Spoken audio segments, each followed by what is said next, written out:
कहीं अनकही tales channel में आपका दिल से स्वागत है।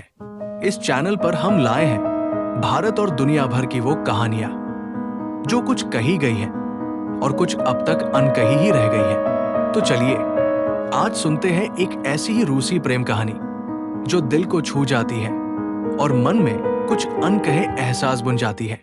साइबेरिया के बर्फ से ढके एकांत गांव वोल्चेस्क में, जहां महीनों सूरज की झलक भी दुर्लभ होती थी, एक पुराना लकड़ी का घर खड़ा था।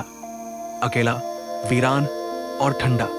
गांव वालों का कहना था कि उस घर में आत्मा है, लेकिन कोई डरावनी नहीं बल्कि दुख से भरी। अलेक्जेई, एक युवा पत्रकार, मास्को से वोल्चेस्क आया था। उसका उद्देश्य था वहां की लोक कथाओं और प्रेत कहानियों पर लेख लिखना। जब उसने उस घर के बारे में सुना तो उसकी जिज्ञासा जाग गई। घर की दीवारों पर समय के पंजों के निशान थे, खिड़कियां टूटी हुई थी और छत पर बर्फ की मोटी परत जमी थी। लेकिन जब अलेक्जेई ने दरवाजा खोला तो अंदर की गर्माहट ने उसे चौंका दिया। लकड़ी की महक, पुरानी किताबें और एक पियानो, जैसे किसी ने अभी अभी वहां समय बिताया हो। कमरे की एक मेज पर उसे एक चिट्ठी मिली जो बगैर भेजे हुए एक पीले लिफाफे में रखी थी। प्रिय इल्या, तुम्हारे बिना ये घर खाली है और मेरी सांसें अधूरी। मैं अब भी रोज खिड़की से तुम्हारा इंतजार करती हूँ। क्या तुम एक दिन लौटोगे? अनास्तासिया। अनास्तासिया, वो इस गांव की सबसे सुंदर, सबसे कोमल महिला थी, और इल्या उसका मंगेतर युद्ध में गया, लौट कर नहीं आया। लेकिन अनास्तासिया ने हार नहीं मानी। वो हर रोज एक चिट्ठी लिखती, उसे भेजती नहीं थी, बस रखती जाती। कितनी चिट्ठियां? अलेक्जेई ने पूछा। 365, पूरे 1 साल तक। अलेक्जेई उसी रात फिर से उस घर में गया। उसकी योजना थी पूरी रात वहां रहना और अनुभवों को लिखना। आधी रात को पियानो की धीमी धुन बजने लगी। वो घबरा गया पर हिम्मत करके नीचे गया। वहां कोई नहीं था, पर पियानो के ऊपर एक ताजा चिट्ठी रखी थी। इल्या, आज तुम्हारी याद ने मेरी नींद चुरा ली। क्या आज भी तुम्हारे हाथ वही गर्माहट लिए हुए होंगे? ये चिट्ठी पुरानी नहीं थी क्योंकि उसकी स्याही गीली थी। अगली रात अलेक्जेई फिर गया। इस बार वो कैमरा ले गया, लेकिन कैमरे की बैटरी खुद ब खुद खत्म हो गई। तभी एक धीमा प्रकाश कमरे में उभरा। एक धुंधली आकृति दिखाई दी। सफेद लिबास में एक युवती, आंखों में इंतजार का गहरापन। तुम इल्या नहीं हो ना? नहीं, मैं अलेक्जेई हूं। तो क्या तुम मेरी आखिरी चिट्ठी उसे पहुंचा सकते हो? लेकिन इल्या तो, ये कहते कहते अलेक्सी रुक गया। नहीं, वो मरा नहीं, वो जीवित है, पर लौट नहीं पाया। उसे मेरी चिट्ठियां कभी मिली ही नहीं। अनास्तासिया बोली। अगली सुबह अलेक्जेई ने तहखाने में जाकर ढूंढना शुरू किया।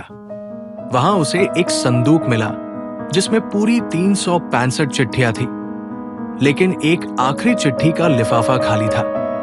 शायद वही चिट्ठी अनास्तासिया अब भी लिख रही थी। अलेक्जेई ने निर्णय लिया, वो अनास्तासिया के प्रेमी इल्या को ढूंढेगा। कुछ महीनों की खोजबीन, फाइलों और सरकारी दस्तावेजों के बाद अलेक्जेई ने पता लगाया, इल्या युद्ध के बाद पोलैंड में कैदी बन गया था। वहां से वो वापस रूस नहीं आ सका। उसकी शादी भी नहीं हुई। वो अब 94 वर्ष का है और वार्सो के एक वृद्धाश्रम में रह रहा है।